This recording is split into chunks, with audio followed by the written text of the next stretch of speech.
수요일 교과연구 시간에 오신 성도님들을 주님의 이름으로 환영합니다. 수요일 교과연구의 주제는 다 버리고 예수에게서 도망하니입니다. 다 함께 기도로 교과연구를 시작하겠습니다. 사랑의 아버지 하나님, 저에게 이번 한 주일 십자가를 향해서 나아가는 예수님의 모습을 통해서 우리에게 예수님의 귀한 사랑을 알려주시니 감사합니다. 이 시간 성령 하나님, 저희를 하나님의 말씀으로 인도하여 주셔서 예수님의 고난을 통해서 저에게 주어진 은혜가 얼마나 큰 것인지를 깨닫게 하여 주시옵소서. 또한 저희에게 하늘의 지혜를 허락하여 주시사 이 땅에서 당하는 유혹과 고난을 이겨낼 능력을 얻게 하시며 오직 예수님처럼 믿음으로 주어진 우리의 삶의 길을 걸어가는 저희 모두가 되게 인도하여 주시옵소서. 이 모든 말씀 예수님의 이름으로 간절히 기도드렸습니다. 아멘. 다 함께 마가복음 14장 43절로 46절을 읽겠습니다. 예수께서 말씀하실 때에 곧 12 중에 하나인 유다가 왔는데 대제사장들과 서기관들과 장로들에게서 파송된 무리가 검과 뭉치를 가지고 그와 함께 하였더라. 예수를 파는 자가 이미 그들과 군호를 짜 이르되 내가 입맞추는 자가 그이니 그를 잡아 단단히 끌어가라 하였는지라. 이에 와서 곧 예수께 나와 랍비어하고 입을 맞추니. 우리는 지난 시간에 겟세마네 동산에서 기도하시던 예수님의 모습을 살펴보았습니다.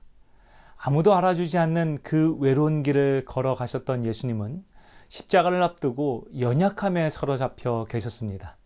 성경은 이런 예수님의 내면에 대해서 그분께서 심히 놀라셨고 슬퍼하셨으며 그 마음이 심한 고민으로 죽을 지경에 이르렀었다라고 말하고 있습니다.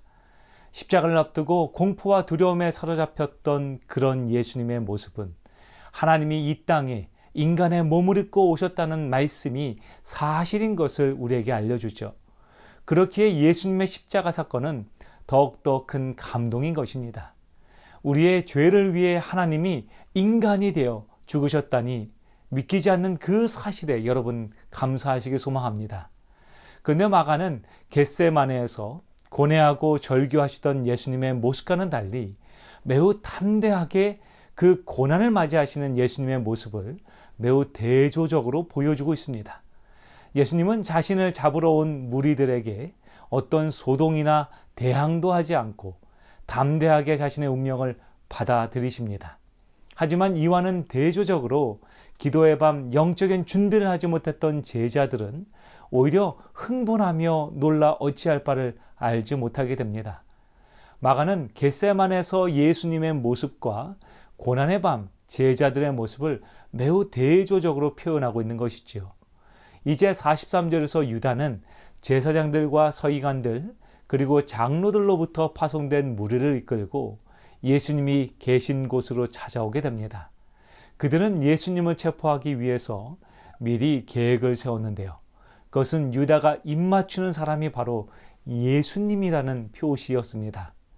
계획대로 유다는 예수님께로 다가가서 평상시보다 더 과장하여 예수님을 포옹하고 입맞춥니다.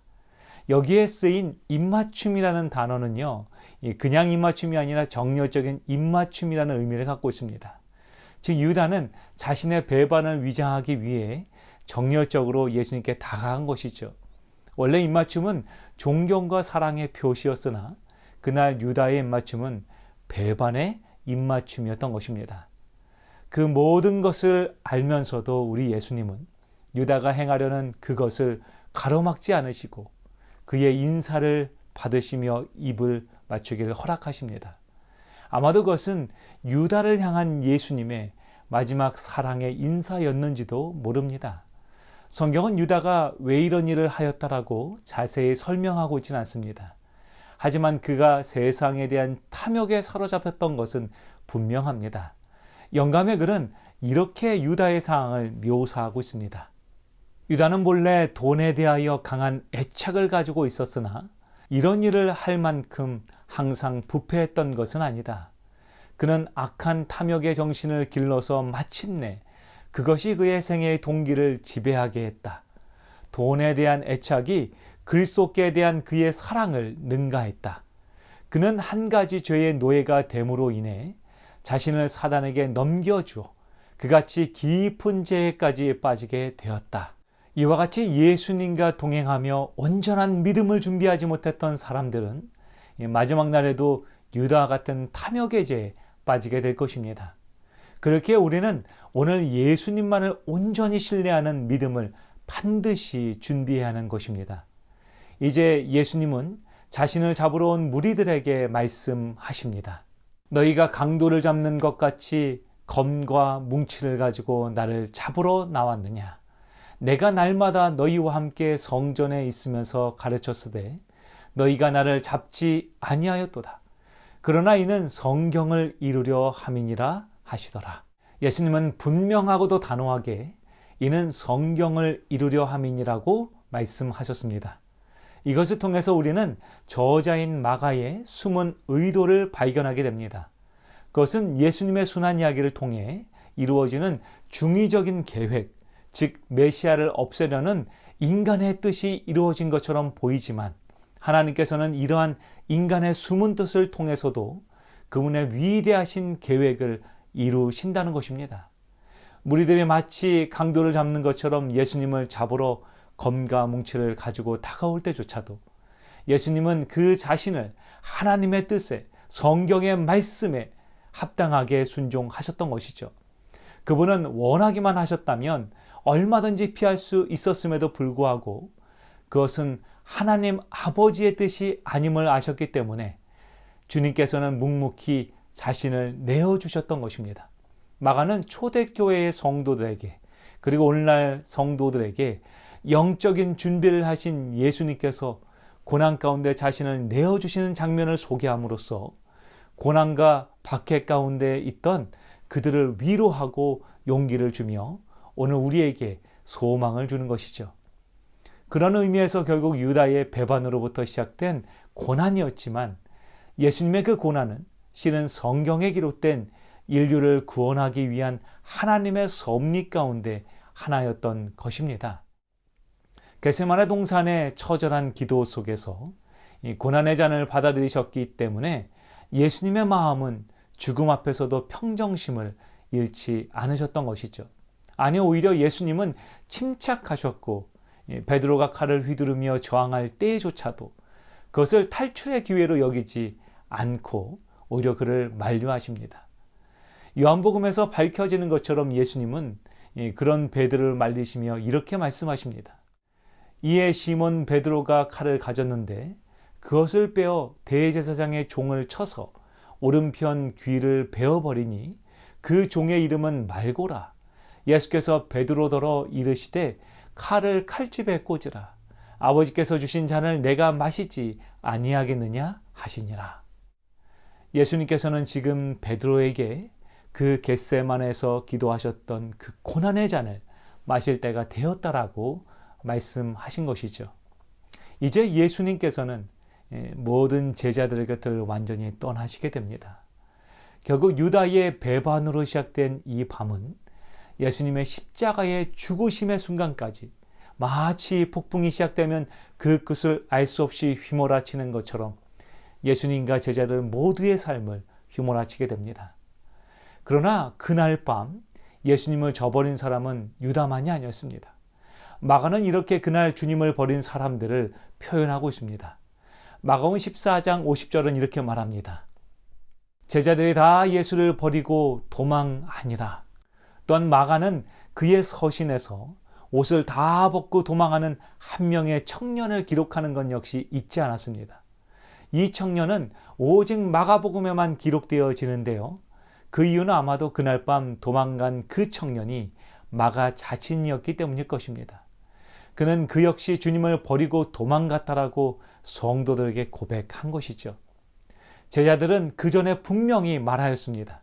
내가 주와 함께 죽을지언정 주를 부인하지 않겠나이다라고 그들은 예수님 앞에 고백했던 것이죠. 하지만 결국 영적으로 준비되지 않았던 제자들은 그들의 감정에 휩싸인 채 이 밤을 보내게 됩니다.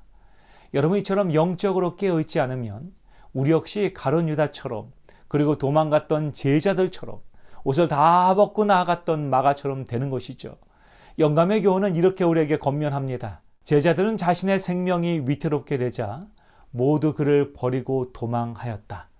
예수께서 그 살기에 찬 폭도들의 손에 홀로 남으셨다. 키가 큰 천사의 지위에 따라 거룩한 천사의 많은 무리는 그 광경을 보기 위하여 내려왔다. 저희는 하나님의 아들이 당한 모든 모욕과 학대를 기록하고 그가 당할 모든 고통을 기록할 것이었다. 이 무서운 일에 가담한 그 사람들은 다시 산 몸으로 이와 같은 광경을 다시 보아야 할 것이기 때문이었다. 분명 예수님은 홀로 남겨지셨습니다.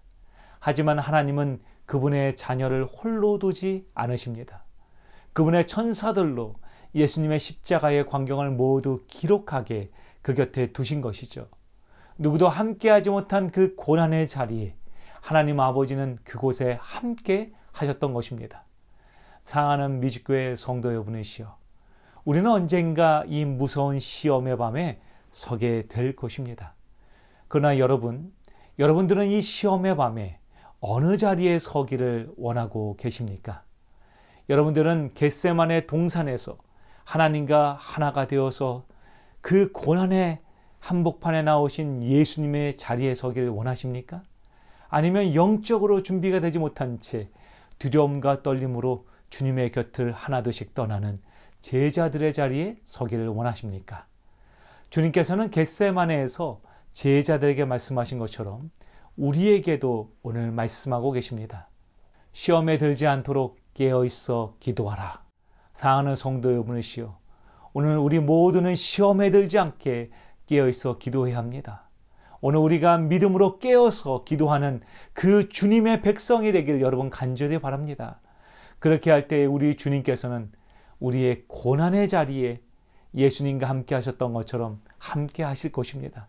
우리를 결코 홀로 두지 않을 것입니다. 오늘 그 주님을 신뢰하며 믿음으로 나아가는 저와 여러분이 되기를 간절히 소망합니다. 하나님은 오늘도 우리를 붙들기를 소망하십니다. 다 함께 기도하겠습니다. 하나님 아버지, 저희는 오늘 죽음의 공포 앞에서 그토록 자신했던 결단과 신념이 무너져 내리는 제자들의 연약한 모습 가운데 저희 자신들의 모습을 바라보게 되었습니다. 아버지, 저희는 하나님을 의지하지 않으면 무너질 수밖에 없는 존재임을 고백합니다. 그러기에 아버지, 오늘 저희로 시험에 들지 않게 깨어 기도하는 믿음을 갖게 축복하여 주시옵소서. 예수님께서 하나님 아버지의 뜻에 자신을 붙들어 매어 그 말씀대로 순종하셨던 것처럼 저희도 주님께 저희 자신을 붙들어 매게 하여 주시옵소서. 그래서 이 흔들리는 세상 가운데서도 흔들리지 않은 믿음을 소유하는 저희 모두가 되게 아버지 축복하여 주시옵소서. 이 모든 말씀 우리를 너무나 사랑하시는 예수 그리스도 이름으로 간절히 기도드립니다.